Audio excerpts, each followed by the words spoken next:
Hey guys and dolls, and welcome into another video. My name is Jason, and today we are going to be going through what exactly is happening in the markets and why in fact we are seeing a complete sign of red again inside all of the playlists. And again, a lot of the stocks are down, and that is all due to the fact that there is a lot of volatility this week due to 182 billion in bonds being auctioned off. And if those prices again aren't sitting in, then there was going to be a lot of volatility in the markets, which I did explain on my channel on Monday when I did do a market update for you guys at the start of the week. And I did actually say that again this week I do expect to see red right through until Thursday, and we were lucky that on Monday we actually did see some green in our portfolios, and I was expecting about a 10% sell-off in quite a lot of the plays. And again, as we get through the next few months, the rest of the year will pick up, guys, and we do have higher price targets on the S&P 500. And again, nothing has changed in my conviction with a lot of our plays. I don't think that Bitcoin is going to go to $20,000, so therefore why would I sell Mara?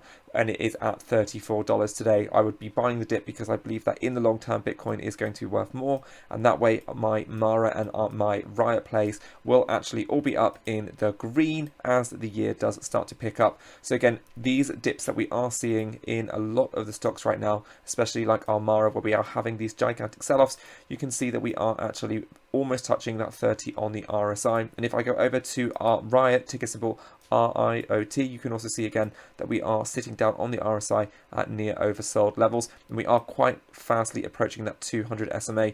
And it is really worth pointing, guys, that it's, you know, it doesn't really touch that 200 SMA. Very, very rare that it does. And if you see all the way back here in March when we did have that sell-off at the 10% correction on the Nasdaq, or the 12% correction, that's about the only time that we came close to touching that 200 SMA line. And guys, this goes all the way back right through until about October time, November time, and you can see that we use this as a clear area of support. So I do think that at these levels we are actually going to see a nice curl around soon, and we will start to retest those highs. And again, the new resistance layer would actually be where that 100 and the 50 SMA lines are. So again, I do think that we are going to see those prices within the week return to about $55 to $60 on our Riot plays. And again, the same would apply principle for Mara. You can see here that this did actually act as a support, and this actually did touch down onto the 200 and it immediately rebounded. So guys, it's worth noting that to have the 200 SMA up onside your chart is a very good indicator, because we can use that as a technical indicator for optimum entries. And again, you can see where those lines of support and resistance are, especially on a lot of our plays. So I'm really not worried that the fact that the markets are having these dips right now. I do think that again, a lot of this is an overreaction, and I think that in the long term we are going to be absolutely fine. I'm really not worried again about that short-term noise and volatility. I have just done a big update on Palantir, so if you want to check out that video, then I will leave a link above now. And I did just do a big update also on MP Materials, and I have added this one recently into the portfolio, and you can see that we are sitting around that 200 on the SMA, and we did just do a share offering which was around about that $38 mark. So I do think that we are going to see some volatility, obviously, and I think that this is going to be a new layer of support. I don't think that we are going to go down below that $30, but if we do, then that would definitely be a buy the dip opportunity for the long term, as these mining stocks start to, you know, capitalize on these rare earth minerals moving forward, and we will need more lithium. And again, they are the only player that is competing with China, and China do have over 80% of the market right now, guys, as miners in the space of rare earth minerals and like lithium and all of those things that we are going to need moving forward for the future for our electrical vehicles. And this company again will actually capitalize on that opportunity moving ahead. And MP Materials are one of the only companies out there right now that are also competing with China. So that is some news and updates there on MP Materials. We also have a lot of other plays, like TELADOC is another stock that I have been loading up on this buy the dip opportunity. And again, I did draw up a very clear line of support around that $170, and I did say that if we do actually break down around that $180, then this would be a great opportunity to in fact load up and buy the dip. You can see that we are actually sitting at a very clear support right now as a fourth or fifth testing even, and if you even date back further until April last year, you can see that that this is a very strong indicator that we are going to have a lot of buyers start to re-enter the market, which is going to push that share price back up. And we do have a channel all the way up to about that $235 range, and Cathie Wood has been loading up on this stock ever since it did go below that $220 range. She has been buying this up almost every other day over the last couple of weeks. So again, I'm not worried at all about the short-term noise, and the conviction on this is extremely strong. This has great price predictions on it for the year, guys. So again, I do think that this is a buy the dip opportunity on our TDOC, which is for TELADOC play. Our HYLIION play has unfortunately been absolutely slammed, and again, this is a SPAC, so it does hold a lot of volatility, and as we move through the year, you will see that HYLIION will start to release their news that they are going to start putting out those trucks long term, and they can actually start to capitalize in this market, because they are one of the only companies right now, guys, that on the open market do have a fair chance to make it, because they are not going to be controlled by EV charging stations, as they are actually converting those combustion engine cars, and they are using a hybrid vehicle. So this company already has everything that it needs, as the infrastructure is already set in place for this company to start monopolizing on, and I do think that it is just going to be a lot of short-term noise again until the end of the year. But we did know that this was coming for HYLIION, because again, they are a pre-revenue company and they are a SPAC, so I just think it is about ignoring the noise for now. I actually am invested in HYLIION. I have an average price around $16, and I do hold it quite high up in my portfolio, and I do have a price target on this moving through up to around that $28 to $34 range by the end of the year. So again, it is just about ignoring the noise right now and then using those buy the dip opportunities if this is a stock in fact that is on your radar and you are in fact bullish on the HYLIION stock. We have had a sell-off again in SPCE, and a lot of the other plays are down, including GEVO. GEVO is down all the way to $8 today, so we have seen a big 10% sell-off. And again, I do think that this has a price target on it for the end of the year around $16 to $18, so that is over a 2x position from its current $8 share price. So again, it's just about ignoring that noise, moving through and using these opportunities to trade like a robot, buy the dip, and then wait patiently. But again, guys, it does take patience in the market, and it does take a long time to establish that mindset. I can tell you that firsthand myself. One of the plays that I did actually do a video on today is NIO, and NIO has actually broken down from that layer of support, which is around that $40 range, and we are now going down into the territory of the $34.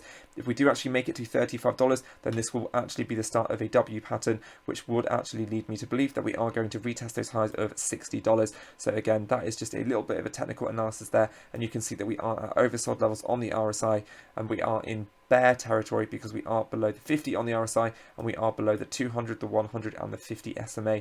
So once we do actually come up and we start to retest, it's just a matter of time until we break through and we do get those new catalysts. And again, I think people are just more scared of this company because it is a Chinese company. But moving forward, I think that we will find that they do actually comply with all of the audits needed. And I'm not worried about NIO in the long term.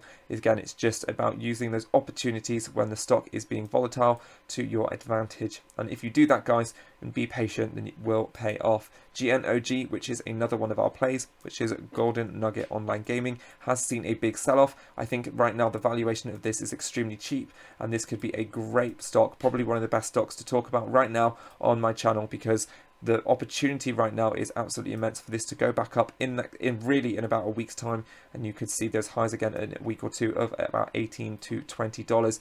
And as that federal legalization continues to move throughout the US, then this is going to be a strong player, and there is not many companies out there that they will have competition with. DraftKings is another solid play right now that you guys know is in my portfolio, and they are outperforming the market despite the fact that all these other plays right now are red. I think DraftKings are only down about 1 or 2% on the day. So that is one play there that is doing extremely well for us. So guys, it's clear to see that the markets are having a big sell-off. Again, one stock that I'm extremely bullish on moving through the year, if you would like a solid, stable play. I have been banging on about this on my channel since January, and you guys that have been with me long term will know that I am very bullish on TRULIEVE. I'm not going to say that word there, which is ticker symbol TRUL. Now guys, you can see that we have used the 50 SMA as a really strong layer of support, and even during this market chaos, we are not actually seeing a breakdown below the current share price, which I believe on the OTC market is around that $48 range, because this again is in the Canadian dollar on the chart trading view that I am using above now. And you can see that we are using this 100 SMA as a strong indicator, and we did actually have some really good news come out, because they did have their earnings out and they did actually grow their revenue extremely well this year, guys. So I'm really not worried about TRULIEVE moving forward, and I do think that they are going to be a very strong candidate, because right now they have zero institutions in banks invested inside of them, because the retail investors will have one up on that because they are not yet legalized. But we are going to start to see that adaptation move through, and as early as April, in just a few weeks time, I think we are going to get some more bullish news, which is going to lead me to believe that this share price will continue to move up throughout the year. So this is one sector to definitely disrupt against all of this noise right now that I'm very glad I'm holding inside my portfolio. And again, that is ticker symbol TRUL, which is TRULIEVE. So guys, that wraps up just a quick market update for you. I am staying very patient, and again, it's just a matter of time until we do see green again in the markets, because selling off like this does not continue for weeks and months and years, and things don't go down all the way to zero, guys. But this is just how the markets work. Sometimes they're red, sometimes they're green, and right now we haven't had the great start to the year, but things will improve, and if you are patient, then it will pay off. So I hope that you found this little update on some of our plays useful, and I hope that you are able to get some good rest and again distract yourself from the markets, because it's not healthy to stare at the screen and see that you are down in your position. And if you are thinking that you are down, then just remember, guys, I've been down over 10 grand since last month. And again, if you think of ARK Invest, they have over $2 billion in some of their assets, guys, and they are down a much greater percent than all of us, because they are investing heavily in disruptive innovation. But Cathie Wood continues to say that she is buying the dip, because the seeds are planted for innovation platforms, guys. And as the time goes on, you will see, just like Tesla, how they are sitting at nearly $700 at the time of making this video, how the Tesla share price has disrupted a major market through its innovation platforms of autonomous and robo-taxi fleets that will start to come out over the coming years. So the seeds for innovation have been planted, and it is just about waiting patiently so that those returns start to come back through a disruptive time. So guys, that is the video for today. Don't forget to give this video a like. My name is Jason. If you did enjoy this video, then consider hitting that big red subscribe button below and joining this family of investors.